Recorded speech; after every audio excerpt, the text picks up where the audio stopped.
नमस्कार, मी सुमित शंकर सावंत आणि तुम्ही पाहताय TV9 मराठी। या बातमीपत्रामध्ये आपण 36 जिल्ह्यातल्या महत्त्वाच्या 72 बातम्यांचा वेगवान आढावा घेऊयात।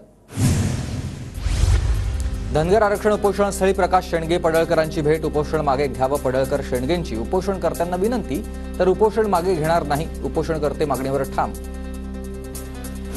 आदिवासी समाजाच्या आरक्षणाला धक्का लागू देणार नाही, जर धक्का लागला तर महाराष्ट्रात उग्र स्वरूपाचं आंदोलन करू, अजित पवार गटाचे आमदार किरण लहामटे यांचा इशारा। धनगर समाजाचा एसटीमधून आरक्षण हा मागण्याचा हट्ट योग्य नाहीये, समिती नेतानाच आता आमच्या लोकांना विश्वासात घेतलं पाहिजे, नरहरी झिरवाळ यांचं वक्तव्य।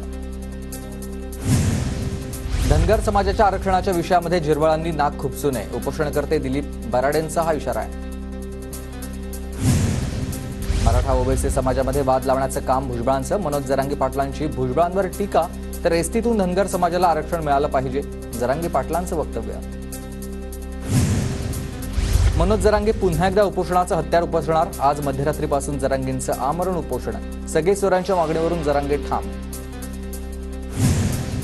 जरांगेंच्या इशाऱ्यानंतर ओबीसी आंदोलकांकडूनही उपोषणाचा इशारा, जरांगे उपोषण करणार असतील तर आम्ही अंतरवाली चराटीमध्ये उपोषण करणार, मंगेश ससाणे यांचा इशारा। मी विधानसभेसाठी संगमनेरमधूनच इच्छुक, पक्षाच्या आदेशानंतर मला संगमनेरमधून लढायला आवडेल, सुजय विखे यांचं वक्तव्य। शरद पवार गटाचा अमरावती जिल्ह्यातील 3 विधानसभा मतदारसंघावर दावा, मेळघाट मतदारसंघातून शरद पवार गटाचाच आमदार विजयी होईल, शरद पवार गटाचे जिल्हाध्यक्ष प्रदीप राऊत यांचं वक्तव्य। जामनेरमधील भाजप नेते दिलीप खोपडेंचा पक्ष सदस्यत्वाचा राजीनामा, 21 सप्टेंबरला शरद पवार यांच्या उपस्थितीत गटामध्ये प्रवेश करणार। सोलापूरमध्ये भाजप आमदार सुभाष देशमुखांना मोठा धक्का, विधानसभा निवडणुकीआधी सुभाष देशमुख यांच्या गटामध्ये बंडाळी, देशमुख गटातील 6 नगरसेवकांचा दक्षिण सोलापूरचे इच्छुक उमेदवार सोमनाथ वैद्य यांना पाठिंबा। अमरावतीतील 8 विधानसभा मतदारसंघाचा काँग्रेस नेते कुणाल चौधरींकडून आढावा, आपली एकजूट दाखवा, यशोमती ठाकूर यांचं आवाहन। धाराशिव जिल्ह्यातील भूम परंडा वाशी विधानसभा मतदारसंघात वंचित बहुजन आघाडी निवडणूक लढवण्याच्या तयारीत, मराठवाडा उपाध्यक्ष प्रवीण रणबागुल यांच्याकडून गावभेट दौरे सुरू।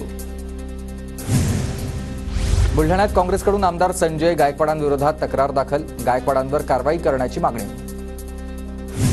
काँग्रेस पदाधिकाऱ्यांचे बुलढाणा पोलीस ठाण्यात ठिय्या आंदोलन, आमदार संजय गायकवाड यांच्यावर गुन्हा दाखल करण्याची मागणी। राज्यपाल CP राधाकृष्णन यांनी नागपूरमध्ये केंद्रीय मंत्री नितीन गडकरी यांच्या घरी सदिच्छा भेट दिली, कालपासून राज्यपाल नागपूर दौऱ्यावर आहेत। राष्ट्रीय समाज पक्षाचे पुणे जिल्हाध्यक्ष विनायक रुपनवर यांनी घेतली दौंडचे माजी आमदार रमेश थोरात यांची भेट, दौंडच्या उमेदवारीसाठी चाचपणी सुरू असल्याची विनायक रुपनवर यांची माहिती। पंतप्रधान मोदींकडून महाराष्ट्रातील 3 नवीन वंदे भारत एक्सप्रेसला हिरवा झेंडा, कोल्हापूर पुणे, पुणे हुबळी आणि नागपूर सिकंदराबाद या मार्गावर वंदे भारत एक्सप्रेस धावली, मोदींची VC द्वारे उपलब्धी। उद्या 17 सप्टेंबर अर्थात मराठवाडा मुक्ती संग्राम दिन, मुख्यमंत्री एकनाथ शिंदेंच्या हस्ते छत्रपती संभाजीनगरमध्ये ध्वजारोहण होणार, सिद्धार्थ उद्यानात कार्यक्रमाची तयारी। वसमत तालुक्यामधील पूर्णा सहकारी साखर कारखान्याच्या सर्वसाधारण सभेमध्ये गोंधळ, विधानसभेच्या पार्श्वभूमीवर ठरवत आता गोंधळ झालेला आहे। पवार गटाच्या जयप्रकाश दांडेगावकर यांनी अजित पवार गटाचे आमदार राजू नवघरे यांच्यावर आरोप केला। पंढरपूरमध्ये स्वराज्य संग्राम संघटनेचं पहिलं अधिवेशन संपन्न, अधिवेशनात मराठा आरक्षण, समान नागरी कायदा आणि शेतकऱ्यांच्या कर्जमाफीसाठी ठराव संमत। राहुल गांधींच्या वक्तव्याविरोधात रिपब्लिकन पक्षाच्या वतीनं तीव्र निदर्शनं, चेंबूर येथे रिपब्लिकन पक्षाचं जोडेमारो आंदोलन। अहमदनगरमध्ये पोलीस आयुक्तांची गणपती विसर्जन मिरवणुकीसाठी तंबी, राकेश ओला यांच्याकडून डीजेच्या आवाजाची मर्यादा ओलांडल्यास आणि लेझर लाईटचा वापर केल्यास कडक कारवाई करण्याचा इशारा। परभणीत गणपती विसर्जनाची तयारी आता पूर्ण झाली, मनपाकडून बाप्पाच्या विसर्जनासाठी कृत्रिम हौद तयार। नाशिकमध्ये मनपा आयुक्तांकडून गणेश विसर्जन मिरवणुकीच्या पार्श्वभूमीवर पाहणी, महानगरपालिकेच्या सर्वच विभागामधील प्रमुखांसह पालिका आयुक्तांकडून आढावा। धाराशिवमध्ये 1 गणपती विसर्जनाला लेझर लाईट आणि डीजेवर बंदी, जिल्हा पोलीस अधीक्षक संजय जाधव यांची पत्रकार परिषदेत माहिती। रत्नागिरीत अनंत चतुर्दशी आणि ईद ए मिलादच्या पार्श्वभूमीवर पोलिसांचा रूट मार्च, दोन्ही उत्सव शांततेत पार पाडण्याचं पोलिसांचं आवाहन. सरकारी अधिकाऱ्यांना सद्बुद्धी दे. नागपूरमधील धरमपेठेमध्ये लावण्यात आलेल्या फलकातून गणरायाला साकडं. सरकारी कार्यालयात सर्वसामान्य नागरिकांची होणारी फरफट आणि भ्रष्टाचाराकडे वेधण्यात आलंय लक्ष. लालबाग राजाच्या मंडपात सोसायटीच्या देखाव्यानं भाविकांचं लक्ष वेधलं. सोसायटी चहाच्या देखाव्यास्थळी भक्तांना अर्ध्या किमतीमध्ये चहा उपलब्ध होतोय. अमरावतीच्या कठोरा या बुद्रुक या गावात गणपतीसाठी शेतकऱ्यानं साकारला दुग्ध व्यावसायिकाचा देखावा. शेतकरी बाप्पासोबतच घरातील जनावरांचा गोठा, गाय वासरू, दूध डेअरी आणि शेती यासह विविध आकर्षक दृश्यांचा साकारला देखावा. वर्धा जिल्ह्यात अनेकांकडे गणेशोत्सवानिमित्त आकर्षक सजावट. देवळी इथं मयूर तोटे यांनी साकारलंय दक्षिण शैलीतील प्राचीन पाषाण गणेश मंदिर. सांगलीतील गावभागामधील सांभारे गणपतीची प्रथेनुसार दशमी दिवशी स्थापना. 125 वर्षांची सांभारे गणपतीची परंपरा. 1952 नंतर 70 वर्षांनी गणपतीची मिरवणूक निघणार आहे. परभणीत गांधी पार्कचा राजा गणेश मंडळाकडून आता कोलकाता येथील महिला डॉक्टरवरील घडलेल्या अत्याचाराचा सजीव देखावा सादर. नाट्यांद्वारे मृत डॉक्टरच्या मनातील भावना मांडण्याचा प्रयत्न. मुंबईतील जेटी हॉस्पिटल सार्वजनिक गणेश मंडळाचं सुवर्ण महोत्सवी वर्ष. गणेशोत्सवानिमित्त अनेक कार्यक्रमांचं आयोजन. मुंबईतील अखिल आता फणसवाडी गणेशोत्सव मंडळाचा पर्यावरणपूरक गणपती बाप्पा. 12 फूट उंच टिश्यू पेपरचा बाप्पा स्थापन करण्यात आला. ईद ए मिलाद उन नबी या निमित्तानं परभणीत सामूहिक विवाह सोहळ्याचं आयोजन. जिल्ह्यातील सर्वच लोकप्रतिनिधींच्या उपस्थितीत 41 जोडपे विवाह बंधनात अडकले. गेल्या 38 वर्षांपासून करण्यात येत आहे सामूहिक विवाह सोहळ्याचं आयोजन. राज्यातील शाळा 25 तारखेला बंद राहणार. शिक्षक संच मान्यतेचा आणि कंत्राटी शिक्षक भरतीचा निर्णय रद्द करण्याची शिक्षक संघटनांची मागणी. मागणीसाठी शाळा बंद ठेवून सर्व जिल्हाधिकारी कार्यालयांवर मोर्चा काढणार.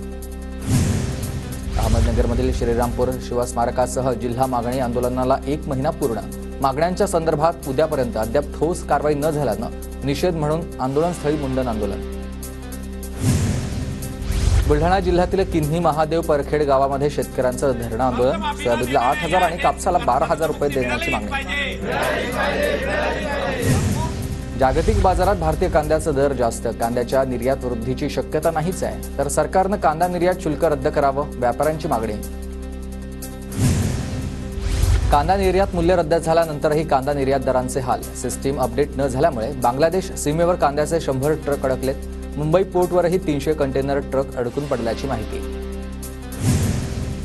केंद्र सरकारचा कांदा संदर्भात शेतकऱ्यांच्या हिताचा निर्णय. भारती पवार यांची प्रतिक्रिया. तर राज्यातील कांदा उत्पादक शेतकऱ्यांना मोठा दिलासा मिळेल. मंत्री दादा भुसेंच्या हस्ते मालेगावमध्ये बोरी आंबेरी प्रकल्पाचं जलपूजन. टंचाईग्रस्त माळमाथा भागाच्या पिण्याच्या पाण्याचा प्रश्न आणि शेतीचा सिंचनाचा प्रश्न मिटलाय. जळगावमधील भुसावळच्या हत्नूर धरणाचा पाणीसाठा 76.42%. धरणाचे 4 दरवाजे उघडले. 12,254 क्युसेकनं तापी नदीत पाण्याचा विसर्ग. नांदेड जिल्ह्यात भुईमुग काढणीला सुरुवात. पावसामुळे भुईमुगाच्या शेंगांना मोड. यामुळे उत्पादनात घट होण्याचा शेतकऱ्यांना अंदाज. पुण्याच्या भोरमधील नव्यानं बांधण्यात आलेली भाजी मंडईचा शेड तळीरामांचा अड्डा झालाय. येथील गोंधळामुळे शेजारी त्रस्त. नगरपालिकेनं बंदोबस्त करण्याची मागणी. अकोल्याच्या चोंडीमधील शेतकऱ्यानं 5 एकर शेतातील कापसावर फिरवलाय ट्रॅक्टर. कपाशी पिकाची वाढ होत नसल्यानं शेतकऱ्यानं शेतात ट्रॅक्टर फिरवला. जळगावमध्ये मका खरेदीला सुरुवात. महाराष्ट्रात मक्याला तब्बल 2,150 रुपयांचा खरेदी दर. जिल्ह्यात मकाची मोठ्या प्रमाणात लागवड. ऐन गणेशोत्सवामध्ये भाज्यांचे दर गगनाला भिडले. कांदा आणि कोथिंबीर 50च्या पार. तर अतिवृष्टीमुळे पश्चिम महाराष्ट्रातून कोकणात येणारी भाज्यांची आवक मंदावली. धुळे जिल्ह्यात पहिल्या लावणीच्या कापूस वेचणीला सुरुवात. 15 मे पूर्वी लागवड केलेल्या कपाशीची बोंड फुटू लागली आहे. जळगावच्या यावल परिसरात केळीवर सीव्हीएम या रोगाचा प्रादुर्भाव. तर केळीच्या उत्पन्नात घट होण्याची शक्यता. नुकसानीचे पंचनामे करण्याची मागणी. वाशिमच्या काही बाजार समित्यांमध्ये नोंदणीकृत खासगी व्यापाऱ्यांकडून हमीभावापेक्षा कमी दरानं खरेदी. हमीभावाचा नियम न पाळल्यास कारवाई करण्याची शेतकरी संघटनांची मागणी. जळगावच्या यावल तालुक्यातील परसाडे बुद्रुक या ग्रामपंचायतीचे लोकनियुक्त सरपंच अपात्र. सरकारी जागेत अतिक्रमण केल्याप्रकरणी जिल्हाधिकाऱ्यांकडून कारवाई. तळ कोकण आणि पश्चिम महाराष्ट्राला जोडणारा करूळ घाट खुला करण्यास जानेवारी 2025 ची डेडलाईन. करूळ घाटमाथ्याच्या रुंदीकरण आणि कॉन्क्रिटीकरणाचं काम 8 किलोमीटरचं काम पूर्ण होण्यास उशीर झालाय.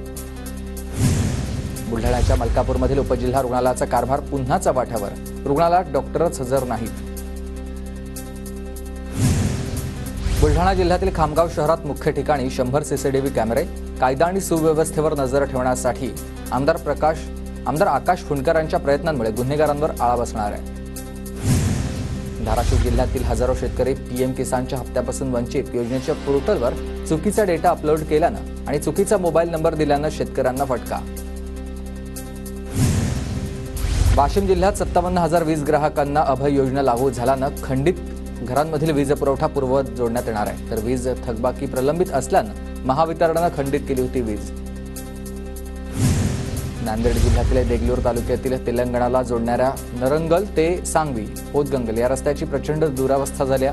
मार्गावर मोठमोठे खड्डे पडल्यानं वाहन चालकांना त्रास सहन करावा लागतोय. वर्धा जिल्ह्यातील हिंगणघाट मेडिकल कॉलेजच्या जागेचाच प्रश्न आता सुटला. जाम हिंगणघाट रोडवरील 40 एकर जागेवर वैद्यकीय शिक्षण मंत्रालयाचा शिक्कामोर्तब. 100 प्रवेश क्षमतेचे आणि 430 खाटांचं मेडिकल कॉलेजचं लवकरच भूमिपूजन होणार आहे.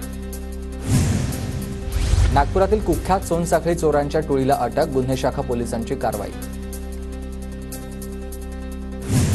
धुळे जिल्ह्यातील हॉटेल रेसिडेन्सी पार्क जवळ कंटेनरला आग. आता नाशिककडून नव्या थार गाड्या घेऊन कंटेनर दिल्लीच्या दिशेने निघालेला होता. कंटेनरच्या केबिनमध्ये शॉर्ट सर्किट झाल्यामुळे केबिन जळून खाक. निर्बंधाला कंटाळून मुलीनंच दिली आईच्या हत्येची सुपारी. मानलेल्या भावाला सुपारी देत आईचीच हत्या केल्याची पनवेलमधील धक्कादायक घटना. 10 लाखांची सुपारी देत प्रिया नाईक या नावाच्या महिलेची गळा हावळून हत्या झालेली आहे. लातूर जिल्ह्यात शेतकऱ्याची हत्या करून दरोडा टाकल्याची घटना. 3 ते 4 चोरट्यांनी शेतकरी रावसाहेब केंद्रेची हत्या करून पैशांसह दागिने पळवले. अहमदपूर या पोलिसांकडून घटनेचा तपास. बीडच्या गेवराई तालुक्यात पोलिसांनी जप्त केल्यात 18 तलवारी. भगवान पवार असं पाडळशिंगी टोल नाकाजवळ अटक केलेल्या आरोपीचं नाव आहे. पुण्याच्या उरुळू कांचनमध्ये झालेल्या गोळीबारमधील आरोपीला पुणे पोलिसांनी ताब्यात घेतलं. 40 लाखांच्या आर्थिक देवाणघेवाणीमधून झाला होता गोळीबार. यवतमाळ जिल्ह्यातील शेतकरी वीज तारा चोरणाऱ्या चोरट्यांमुळे हैराण. रात्रीच्या सुमारास सशस्त्र टोळीकडून शेतातील विजेचे खांब पडून वीज तारा चोरण्याच्या घटनांमध्ये वाढ झाली होती. कोल्हापूरच्या शिरोळ तालुक्यामध्ये उदगावात चोरट्यांना जमावाकडून चोप. उदगाव इथं हॉटेलमध्ये चोरी करण्याचा चोरट्यांचा डाव फसला. 3 पैकी एका चोरट्याला ग्रामस्थांनी पकडून पोलिसांच्या ताब्यात दिलंय. जळगावच्या गुजराल पेट्रोल पंपाजवळील बिअर बारची तोडफोड. फुकटामध्ये बिअर न दिल्यानं 3 ते 4 जणांकडून वादानंतर तोडफोड. बार मालकाच्या डोक्यामध्ये बॉटल फोडून 3.5 लाख लुटल्याचा प्रकार समोर आला. मोबाईल लिंक पाठवून लाखोंचा गंडा. लिंकवर दिलेला टास्क पूर्ण करण्यास सांगून फसवणूक. रत्नागिरी शहर पोलीस ठाण्यात 2 संशयितांविरोधात गुन्हा दाखल.